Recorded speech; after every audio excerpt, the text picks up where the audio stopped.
Habari gani, Mainduga na dada.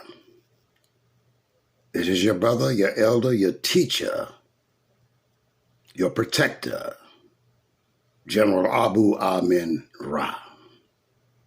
Please spare me 2 or 3 minutes of your time so that I might take the opportunity to share some important information with you that might cause you to think.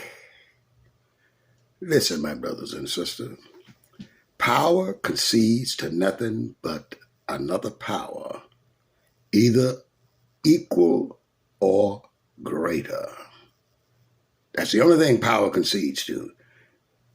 You can run your mouth and your mouth doesn't have any power, so power is not going to concede to it. So my brothers and sisters, we must ask ourselves, in the wake of all these killings of unarmed young black men, sometimes women and children, of our community by white racists, would stop only if the black community had an equal power to that of the racists. At least would stand a chance of bringing it to a halt. But of course, my brothers and sisters, black people are not allowed to arm themselves to protect themselves. But let us take a look at the Constitution now and see what the Constitution has to say about the rights to bear arms. Now, the Second Amendment of the Constitution reads as follows: a well-regulated militia being necessary to the security of a free state, the right of the people to keep and bear arms shall not be infringed. In other words, makes no infringements against it, no changes, no modifications to it, shall not be infringed. This amendment to the Constitution is for all who hold citizenship within the United States of America. Now listen, the question is, are black people considered citizens or not?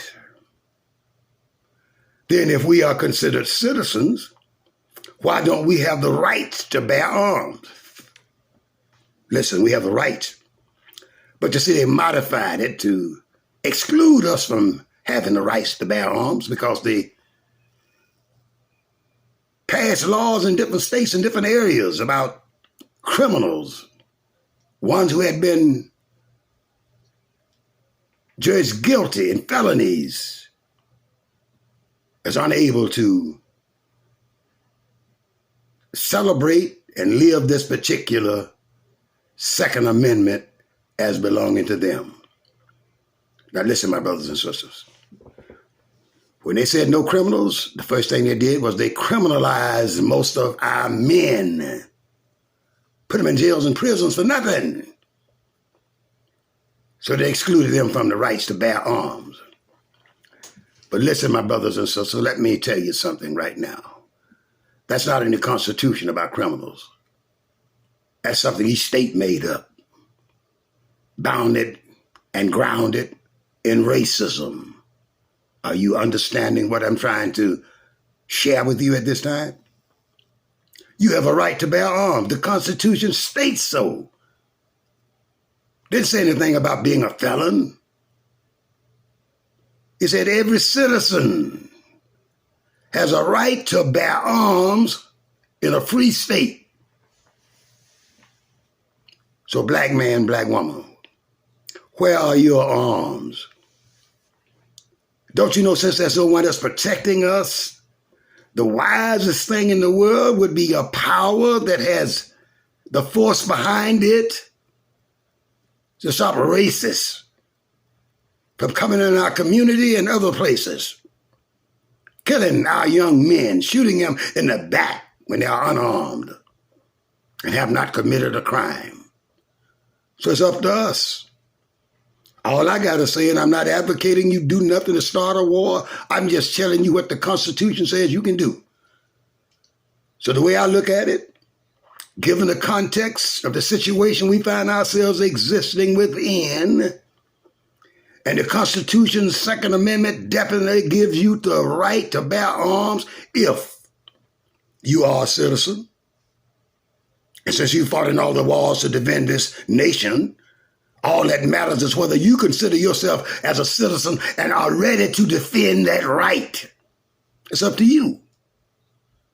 So all I got to say, my brothers and sisters, in light of the fact that power concedes to nothing but an equal or greater power, the only way you can stop the racists from invading our communities or any community and shooting our people at will in the back when they're unarmed and have not committed a crime is to arm yourself.